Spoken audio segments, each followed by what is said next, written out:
तो शिवराज सिंह चौहान को ही आगे रखा जाएगा और जो एक सपना सिंधिया देख रहे हैं शायद इस बार फिर उनका सपना टूट कर रह जाएगा। तो बीजेपी की मजबूरी हो गई है उनको सीएम चेहरा बनाना, क्योंकि अगर उनको सीएम चेहरा नहीं बनाते हैं, मैं आपको लिख के देता हूं कि मध्य प्रदेश में बीजेपी की जीत निश्चित नहीं है। इस समय अगर शिवराज सिंह चौहान या बीजेपी की सरकार मध्य प्रदेश में तो ज्योतिरादित्य सिंधिया की बदौलत, बल्कि अगर मुख्यमंत्री का चेहरा उन्हें दिया जाता है तो वो एक बड़ी जीत जो है वो बीजेपी के पाले में डाल सकते हैं।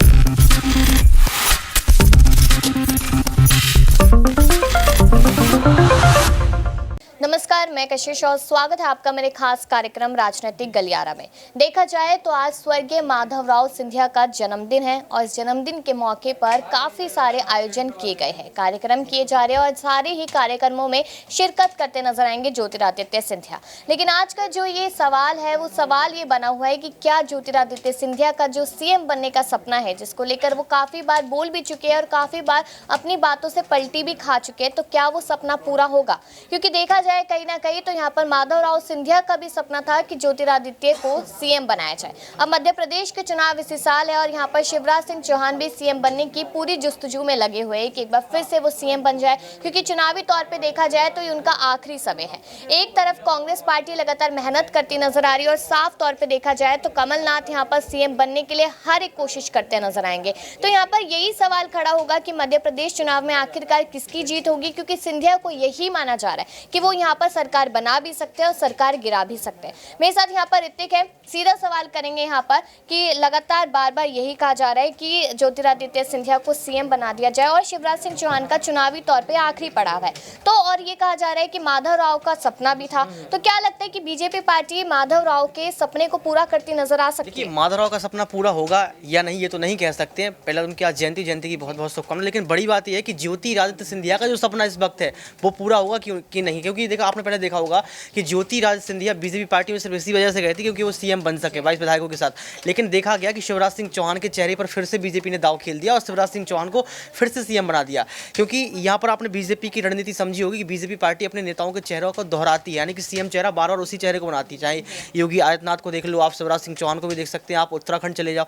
तो कहीं ना कहीं मुझे लगता है कि इस बार जो विधानसभा चुनाव होने वाला है और यहाँ पर अगर बीजेपी पार्टी जीतती है तो शिवराज सिंह चौहान को ही आगे रखा जाएगा और जो एक सपना सिंधिया देख रहे हैं शायद इस बार फिर उनका सपना टूट कर रह जाएगा। यानी कि यहाँ पर जिस तरीके से ऋतिक ने कहा कि वो जो सपना है यहाँ पर वो कहीं ना कहीं टूटता हुआ नजर आएगा या फिर अधूरा रहता नजर आएगा। तो यहाँ पर एक सवाल आसिफ सर से भी है, अगर देखा जाए यहाँ पर तो सिंधिया को सीएम बनना था कांग्रेस पार्टी में, लेकिन उन्हें नहीं बनाया गया और बीजेपी में वो आए तो उसी सपने के साथ आए, लेकिन उन्हें तब भी नहीं बनाया गया। तो उन्होंने क्या, आपको क्या लगता है कि उन्होंने पार्टी को उस समय क्यों नहीं छोड़ा? कोई मजबूरी यहाँ पर है सिंधिया की? देखिए, शुक्रिया कशिश, इसमें कोई शक नहीं है कि देखिए हर कोई जो है वो अपनी राजनीति रोटियां सेकने के लिए और सेफ जोन देख रहा है। जहां तक अब बात सिंधिया के लिए है तो उन्होंने सीएम बनने के लिए कांग्रेस को भी कई बार कहा और इस बात को दिग्विजय सिंह ने खुद कबूल किया है कि वो सीएम बनना चाहते थे, लेकिन कुछ उनके अंतरकला की वजह से दरअसल ये चीज़ नहीं हुई पाई।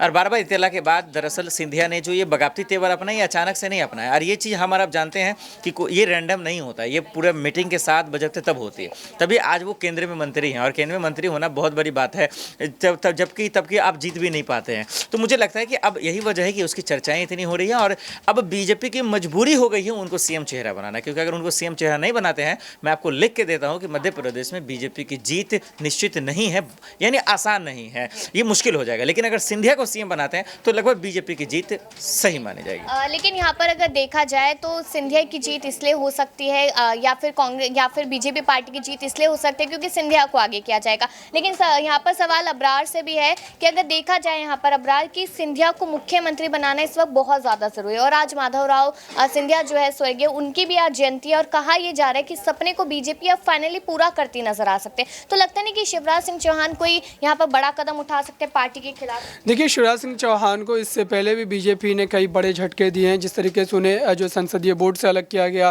केंद्रीय चुनाव समिति से अलग किया गया, तो जाहिर सी बात है कि बीजेपी में ये एक खूबी है कि पार्टी का जो निर्णय होता है वो आखिरी निर्णय होता है, अंतिम निर्णय होता है। उसके साथ सभी पार्टी के कार्यकर्ताओं की बात करें या फिर प्रदेश के मुख्यमंत्री की बात करें, वो उस फैसले को स्वीकारते नजर आते हैं। और ये माना जा रहा है कि अगर बीजेपी इस तरीके का फैसला लेती भी है ज्योतिरादित्य सिंधिया को लेकर, अगर सीएम के तौर पर आगे करती है, तो इसमें किसी भी तरीके की कोई दोहराई नहीं है कि शिवराज सिंह चौहान जो कोई बड़ा कदम उठाएंगे, क्योंकि बीजेपी हर जगह, और हो सकता है कि शिवराज सिंह चौहान को केंद्र में कोई बड़ी जिम्मेदारी जो है बीजेपी की तरफ से सौंप दी जाए।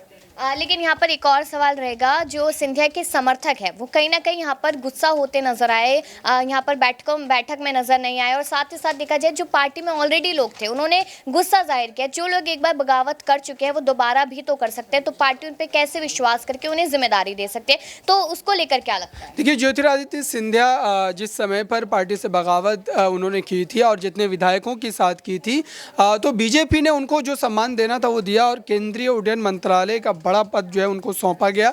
और अभी भी देखा जाए तो कहीं ना कहीं ज्योतिरादित्य सिंधिया को मात्र उनकी सियासी ताकत की वजह से नहीं, बल्कि जो उनके साथ सभी 20 से 22 विधायक है उसको भी कहीं ना कहीं जोड़ करके देखा जाता है। क्योंकि इस समय अगर शिवराज सिंह चौहान या बीजेपी की सरकार मध्य प्रदेश में, तो ज्योतिरादित्य सिंधिया की बदौलत है, क्योंकि जो आंकड़ा था बहुमत का वो उन्हीं विधायकों के साथ आने के बाद जो बीजेपी को प्राप्त हुआ था।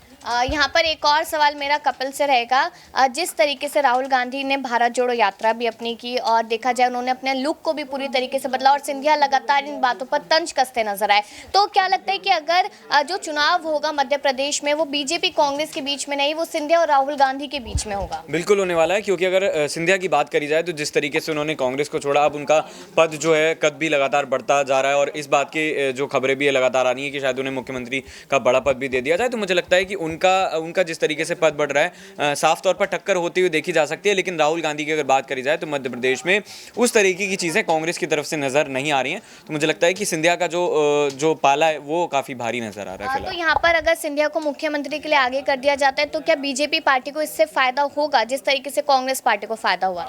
देखिए, बिल्कुल होगा, क्योंकि सिंधिया की अगर बात करी जाए तो कई तरह के गढ़ हैं जिनको लेकर ये कहा जाता है कि उनकी पकड़ काफ़ी मजबूत है, कार्यकर्ता उनके साथ हैं। और बीजेपी की अगर बात करी जाए तो मोदी शाह ने कुछ सोच कर ही उन्हें बीजेपी में शामिल करवाया होगा। तो मुझे ऐसा लगता है कि जिस तरीके से सिंधिया लगातार अपनी राजनीति को आगे बढ़ा रहे हैं, और ये भी जिस तरीके से चीज़ें देखने को मिल रही है कि उन्हें केंद्रीय मंत्री का, जो उड्डयन मंत्री का पद दिया गया है, उसको लेकर भी जो है वो कई बड़े फैसले लेते हुए नजर आ रहे हैं। तो मुझे ऐसा लगता है कि जिस तरीके से चीज़ें हमें देखने को मिल रही हैं, सिंधिया को न सिर्फ बड़ी जिम्मेदारी मिलेगी, बल्कि अगर मुख्यमंत्री का चेहरा उन्हें दिया जाता है तो वो एक बड़ी जीत जो है वो बीजेपी के पाले में डाल सकते हैं।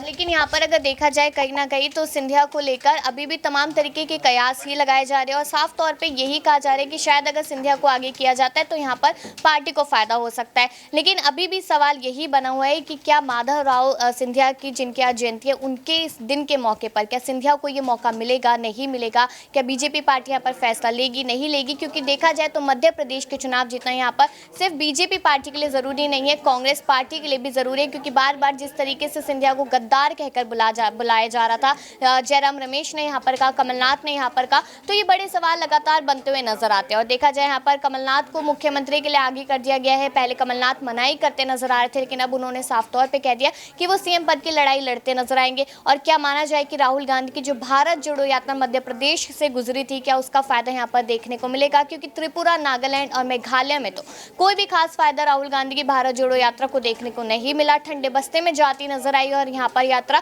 तो कहीं ना कहीं इसका फायदा होगा, नुकसान होगा। अगर इसका नुकसान होता है तो साफ तौर पे माना जाए कि बाकी की 6 जगहों पे भी नुकसान देखने को मिलेगा। तो आखिरी में सवाल मेरा आप लोगों से यही रहेगा कि क्या आज यहाँ पर सिंधिया के घर कोई खुशखबरी पहुंच सकती है? बीजेपी क्या इस पर फैसला ले सकती है? और बाकी इसी खबरों के लिए देखते रहिए नेक्स्ट 9 न्यूज़।